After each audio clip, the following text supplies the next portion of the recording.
बिस्मिल्लाहिर्रहमानिर्रहीम। अस्सलाम वालेकुम students, welcome back to my channel educational tips. कैसे हैं आप सब? उम्मीद करती हूँ आप सब बच्चे बिल्कुल ठीक होंगे। तो बच्चों, आज मैं आपके साथ शेयर करने जा रही हूँ पेज नंबर, लास्ट टाइम हम लोग डिस्कस कर रहे थे पेज नंबर 51। पेज नंबर 51 के अंदर हमने डिस्कस किया था द इफेक्ट्स के बारे में, बात कर रहे थे कि किस किस तरह से करके ग्रीन हाउस गैसेस हमारे एनवायरनमेंट को अफेक्ट कर रही हैं, हमारे एक्वेटिक लाइफ को डिस्टर्ब कर रही हैं, कार्बन डाइऑक्साइड का क्या रोल होता है। तो आज हम जो पेज पढ़ने जा रहे हैं बेसिकली पेज नंबर 52 और पेज नंबर 53 है। चैप्टर नंबर 5 का ये लास्ट लेसन है हमारा। तो चलिए फिर अपना आज का लेक्चर स्टार्ट करते हैं। Huge amount of water are frozen into ice sheets at the poles, especially in the Antarctica and also in the world's glacier। अब वो कह रहे हैं हमारे पास पानी जो है वो हमारे पास आइस फॉर्म में भी मौजूद है हमारे ग्लेशियर्स के ऊपर, ठीक है, पहाड़ की चोटी, माउंटेन की पीक पर हमारे पास अंटार्कटिका रीजन के अंदर भी हमारे पास फ्रोजन वाटर अवेलेबल है। There is a great deal of evidence from aerial and satellite photographs that the ice sheets are beginning to melt and the glaciers are getting smaller।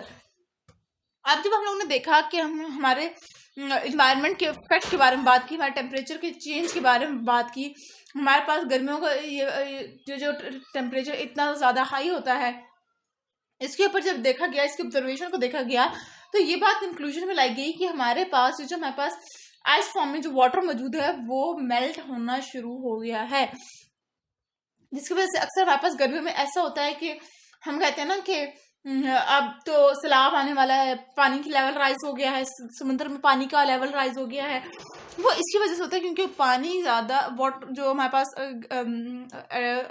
Pass reason है, जो जहाँ से हमारे पास पानी आ रहा है, basically हमारे रिवर्स में, हमारे सीज में वाटर जो है वो मेल्ट ज़्यादा होना शुरू हो जाता है, फिर हमारे लेक्स और स्ट्रीम्स के अंदर ज़्यादा पानी आता है। ठीक हो गया? As global warming continue and ice melts into the ocean, sea level will rise. The rise in the sea level will increase further because in the warm world the sea water will expand। ठीक है, अब वही बात की जैसे जैसे हमारे पास temperature ज़्यादा होता है वैसे वैसे हमारे पास हमारा सी लेवल भी राइज होना शुरू हो जाता है। Vast areas of land around the world cost including more than half of the world biggest cities and ports and the homes of millions of people are just meter or two above average sea level। अब वो कह रहे हैं कि हमारे पास, अगर मैं इसके साथ अरेबियन सी की बात करूँ, अरेबियन सी हमारे पास कराची में है, कराची के साथ लगता है।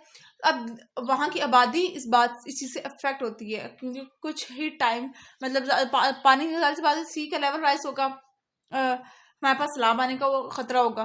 ठीक हो गया? उसके बाद फिर वो कह रहे हैं predicted sea level rise of half a metre in the next 50 years will flood so much coastal land that half a million people could be made homeless and jobless। और ये प्रिडिक्शन की गई है कि आने वाले 50 साल के अंदर हमारे पास सी लेवल इतना राइज हो जाएगा कि हमारे पास सैलाब आएगा और सैलाब में बहुत से लोग बेघर हो जाएंगे, बहुत से लोग जॉबलेस हो जाएंगे। जाहिर सी बात है वो चीज़ें, सैलाब आएगा तो वो चीज़ें सारी खत्म हो जाएंगी।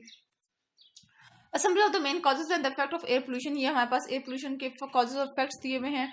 ठीक है, सबसे पहले हम लोग कार्बन मोनोऑक्साइड की बात कर लें तो हमारे पास जो होती है ये कलरलेस और ऑडरलेस और पॉइजनस गैस होती है।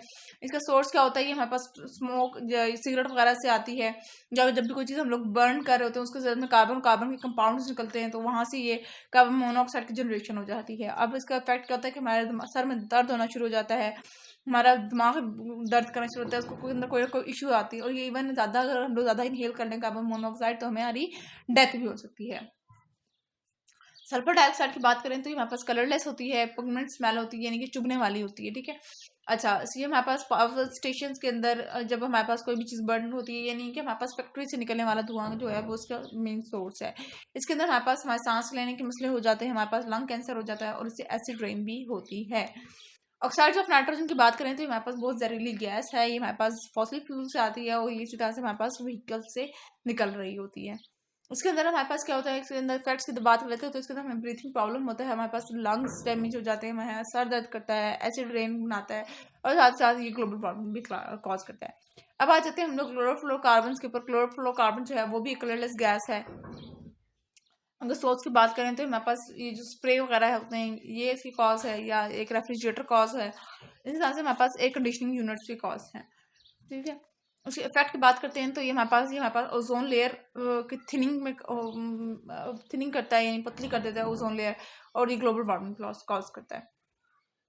लेड कंपाउंड की बात करें तो हमारे पास पॉइजनस सॉलिड पार्टिकल हैं, ठीक है। अच्छा, और ये हमारे पास आते कहाँ से हैं? हमारे पास मेटल जब बन रहा होता है, कोई भी धात बन रही होती है, कोई भी मेटल बन रहा होता है, तो फिर वहाँ से निकलते हैं। हमारे पास एग्जॉस्ट फ्यूम से निकलते हैं, या हमारे पास पेट्रोल से ये निकल रहा होता है। करता क्या है? हमारे पास डैमेज करता है हमारे लीवर को, किडनी को, हमारे नर्वस सिस्टम को डैमेज कर रहा है, हमारे ऑर्गन्स को डैमेज कर रहा है। साथ ही हमारे पास एनिमल्स की एक्सटेंट होने एनिमल्स को एक्सटेंट भी कर रहे हैं। कार्बन डाइऑक्साइड की बात करें तो ये कलरलेस ऑर्डरलेस गैस है। ये प्लांट के रिस्पायरेशन से निकलता है, ठीक है। प्लांट और एनिमल जब रिस्पायर करते हैं तब भी निकलता है। साथ साथ ये वुड कोई भी जल रहा है, कोई भी चीज़ जल रही है तो वहां से भी निकल रहा होता है। और ये क्या कॉज करता है? ये ग्लोबल वार्मिंग कॉज करता है। ठीक हो गया जी। ये ग्राफ आप लोगों ने, ये जो टेबल है, ये आप लोगों को लाजमी याद कर लेना है, क्योंकि इफेक्ट्स पूछ लिए जाते हैं। उसके बाद आ जाते हैं the effect of air pollution on health. Health के ऊपर क्या इफेक्ट है? We have already seen some of the effect of air pollution on human health, but there are many other as well.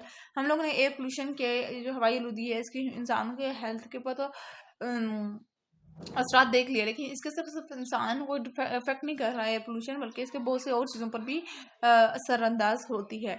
In 1952 in London, smoke a mixture of smoke and fog result in 4000 death. अब जब हमारे पास 1952 की बात है, London के अंदर smoke, ये जो धुआं होता है, और फॉग दोनों मिक्स हो गए और रिजल्ट में एक ऐसा पॉइजनस चीज़ बनी कि हमारे पास 4000 पीपल की डेथ हुई थी। Carbon dioxide gas in vehicle exhaust fume reduce the oxygen carrying capacity of the blood. Carbon dioxide, ये जो हमारे पास जो एग्जॉस्ट फ्यूम से या व्हीकल से निकल रहा होता है, ठीक है। कार्बन डाइऑक्साइड क्या होता है? हमारे ब्लड के अंदर जो ऑक्सीजन की लेवल होता है उसको रिड्यूस आउट कर देता है, ठीक है। It can make people feel tired and listless and cause headache and muscle weakness. अब जब हमारे ब्लड के अंदर हमारे पास ऑक्सीजन की कमी होना शुरू हो जाएगी तो हम लोग थकन थकन सी फील होना शुरू हो जाती है, सर दर्द होता है, हमारे मसल वीक होना शुरू हो जाता है, हमारे से कोई काम होता नहीं है, ठीक है। Acid rain can contaminate water supplies and make it unfit for people to drink. इसी तरह से एसिड रेन का जो वाटर होता है वो तो हमें पीने से हम लोग बहुत बीमार हो जाते हैं। The holes in the ozone layer can increase the amount of ultraviolet radiation reaching the earth surface. इस तरह से अगर हम लोग ओजोन लेयर की बात करें तो ये हमारे पास जो सन की हार्मफुल रेडिएशन आ रही हैं, ये हमारे तक इजिली पहुंच रही है, हमारे पास स्किन कैंसर हो रहा है और बहुत सी बीमारियां हो रही हैं। अब आ जाते हैं हम लोग इंडोर के बारे में। एयर पोल्यूशन को अगर हम लोग इंडोर अंदर अंदर देखें, अंदर के मतलब देखें, बाहर, ये तो अभी तक सब लोगों ने बाहर बाहर की बात की थी। Many people spend a large proportion of the time indoor. अब ज़्यादा कुछ लोग होते हैं ज़्यादा घरों में ही रहते हैं, वो बाहर बहुत कम निकलते हैं। As much as 80 to 90% of the time in some cases. It may surprise you that to know that the air indoor may be even more polluted than the air outside. आप लोग ये बात सुन के हैरान होंगे कि जो हमारे घर की हवा होती है ना, वो ज़्यादा पोल्यूटेड होती है as compare to that of outside air. Cooking and heating the solid fuels on open air और traditional stove cause high level of air pollution. क्यों ज़्यादा घर की हवा ज़्यादा पोल्यूटेड होती है? क्योंकि देखें, हम लोग घर में खाना वगैरह बना रहे होते हैं, वो उसके अंदर जो ये चीज़ें ज़्यादा कार्बन डाइऑक्साइड और इस तरह के सब्सटेंसेस ज़्यादा मौजूद होते हैं। The indoor smoke contain large amount of small particle of carbon and other particle as well as carbon monoxide, nitrogen oxide and sulfur dioxide। अब ये जो घर की हवा होती है इसके अंदर हमारे पास कार्बन मोनोऑक्साइड, नाइट्रोजन ऑक्साइड और सल्फर डाइऑक्साइड, ये अमाउंट ज़्यादा होती है। Particularly when the coal is burn, ज़्यादातर तब होती है जब हम लोग कोई ना कोई कुकिंग का काम कर रहे होते हैं, चूल्हा चला रहे होते हैं। The indoor smoke can lead to high level of breathing problem among infants and the elderly and to lung cancer when coal is burned। और ये जो आपको पता है कि ये जो इंडोर स्मोक होती है, घर के में जो स्मोक होती है, ये हमारे पास छोटे बच्चों को, बड़ों को, उनको ब्रीथिंग प्रॉब्लम ज़्यादा होते हैं, लंग कैंसर ज़्यादा होने का खर्चा होता है। देखिए, जब हम आपके घर में पराठा बना रहे होते हैं तो आप लोगों के घर में हुड चला दिया जाता है। उसकी चलाने की वजह ये होती है कि जो वजह धुआं नहीं होती, वजह ये होता है कि ये जो धुआं बन रहा है सारा बाहर फौरन निकलता जाए। ये वरना आपने देखा होगा, जब किचन में ज़्यादा धुआं जमा हो जाए ना, तो हमें आंखों में चुभना शुरू हो जाता है, आंखों से पानी निकलना शुरू हो जाता है। तो ये इतना इतना ज़्यादा वो हमारी किचन वाली एयर पोल्यूट हो चुकी होती है। Other sources of air pollution include tobacco smoke and fumes of and vapors given off from the paint, varnish, glue and other material used to build the home or furniture। इसी तरह से जब घर में नया नया पॉलिश हुआ होता है, वाइट वॉश हुआ होता है, तो भी हम लोग आंखों में चुभती हैं, ये ज़्यादा हार्मफुल होते हैं। The uses of insecticide, polishes and clean material indoor can also pollute the air. इसी तरह से जब आपके घर में जब पेस्टिसाइड वाले आते हैं और वो आपके घर में ना कहीं स्प्रे करके जाते होते हैं, तो जब वो स्प्रे करके जाते हैं वो मिट्टी के तेल से ये इतनी चढ़ रही होती है, आपका सर दर्द करना शुरू हो जाता है। ठीक है, वो ये सारी ये बातें हैं कि ये हमारे इन्वायरमेंट को पोल्यूट कर रही होती हैं। In addition more mildew, dust mites, cockroaches and pollen can either grow into in the warm damp indoor and the or be brought in from outside. इसी तरह से आपके घरों में जो नमी वाली जगह होती है तो कॉकरोचेस या कोई ऐसी मतलब नमी वाले कीड़े जरूर आते हैं। ठीक है, इंडोर वही वो बात कहना चाह रहे हैं कि इंडोर इश्यूज ज़्यादा हैं as compare to that of outside. The answer to many of these problems is to ventilate the room well whenever cooking is taking place and when the paint, polish, varnishes, glue, cleaning material, insecticide and other material are being used indoor. तो सबसे वो कहना चाह रहे हैं आखिर में कहते हैं कि आपको अपने घर में वेंटिलेशन की जगह रखनी चाहिए। आजकल के अगर आप घर देखें तो आजकल घर में वेंटिलेशन की जगह, वेंटिलेशन क्या होती है कि आप उस जगह की से एयर की क्रॉसिंग हो रही है, हम लोग खिड़कियां लगा देते हैं ताकि वो सारी एयर बाहर की तरफ जाए। ठीक है, मकसद हमारा ये होता है कि हमारे घर की हवा ज़्यादा देर तक पोल्यूट ना रहे। उसके बाद हम लोग आ जाते हैं saving the earth. Saving the earth के ऊपर आ जाते हैं। अब modern life style use a lot of energy and almost all of it comes from the fossil fuel. हमारे लाइफ स्टाइल जो है हमारे हमारे लाइफ स्टाइल के अंदर आउटसाइड बहुत ज़्यादा एनर्जी आ रही है और वो सारी एनर्जी हम लोग बर्निंग ऑफ थिंग्स से ही यूज़ करें, जैसे लाइक कोल है, ऑयल है, नेचुरल गैस है। ठीक है, we also produce ever growing amount of waste from plastic packing of the to the gas release by chimney and car exhaust. हम लोग वेस्ट भी बहुत ज़्यादा बना रहे हैं, जैसे हम लोग प्लास्टिक वगैरह का इस्तेमाल ज़्यादा करते हैं, हम लोग जो बर्निंग की चीज़ें यूज़ करते हैं ज़्यादा, हम लोग गाड़ियों का इस्तेमाल ज़्यादा कर रहे हैं। Some of the gases damage the ozone layer. कुछ गैसेज ऐसी हैं जो कि हमारी ओजोन लेयर को डिस्टर्ब कर रही हैं, डैमेज कर रही हैं। कुछ एसिड रेन के कॉज बन रही है, कुछ फोटोकेमिकल स्मोक बना रहे हैं, फिर और कुछ जो है वो ग्लोबल वार्मिंग कॉज कर रही हैं।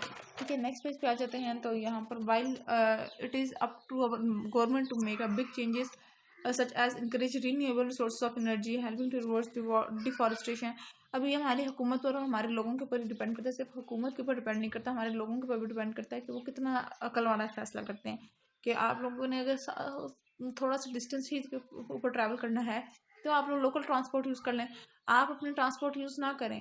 ठीक है, आप बाईसाइकिल का यूज़ कर लें। ठीक है, तो ये वाले कुछ स्टेप्स आपको दिए मैं यहाँ पर कि इनको आपको करके अपना कर आप समझ मतलब आप इस पोल्यूशन से बच सकते हैं। ठीक है, तो अगर आपको ये स्टेप्स इन स्टेप में से कोई चीज़ समझ ना आए तो आप मुझसे कमेंट बॉक्स में वो स्टेप लिख के पूछ लीजिएगा कि इसका मतलब बता दें, मैं आपको वही बता दूंगी। तो ये था आज का लेक्चर, होप आपको समझ आ गया होगा। अगर आज का लेक्चर आप सबको समझ आ गया है तो मेरे चैनल को सब्सक्राइब कर दीजिएगा, वीडियोस को लाइक कर दीजिएगा और साथ साथ बेल आइकन को प्रेस करना मत भूलिएगा, इससे मेरी आने वाली हर लेटेस्ट अपडेट सबसे पहले आप तक पहुंचेगी। मिलती हूँ किसी वीडियो में, दुआ में याद रखिएगा, अपना ख्याल रखिएगा। ज़्यादा से ज़्यादा चैनल को सब्सक्राइब करना मत भूलिएगा, कमेंट बॉक्स में बताना मत भूलिएगा कि आज का लेक्चर आप सबको कैसा लगा। अल्लाह हाफिज़।